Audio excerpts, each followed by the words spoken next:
Busy si Lola. Gabi na. Na-video ko mga la. Ayan, patulog na sila mga po. Ito ang tamang sukat. Natutunan namin sa indang. Yan o, tingnan yan, laki yan. Ang nakatira dyan lukot. Ginawa namin yan o. 10/26/2025. Yan ang pinakatama sa lahat ng sukat. Yan o. Ito naman yung mga lumang gawa namin ni Lolo. Ayan sila, matutulog na. Ang aking mga alaga ngayon hanggang doon sa dulo. Ayan sila. Ito gising na gising pa oh. Pero papasok na silang lahat. Ayan.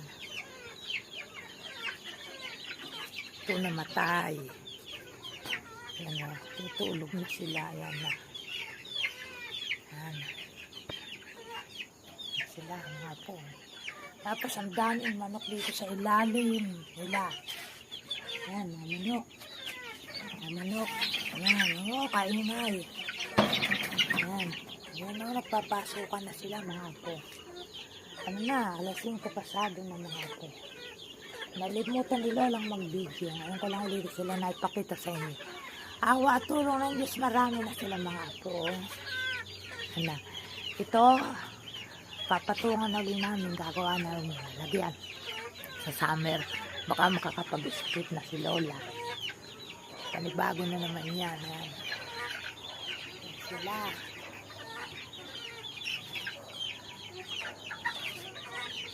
So, ang kukulo ng mga manok ni Lolo. Ang pinya ko, oh, ang laki na mga po. Ayan. Diyan sila napunta sa kagubatan na yan doon.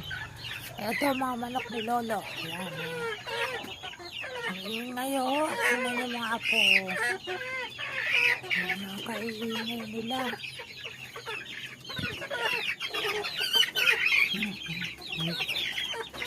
Tingnan sila oh. Daming manok. Ayan. Madilim na ng mga apo. Madilim na. Ay, hindi makita niya. Ingay na lang. Bye-bye.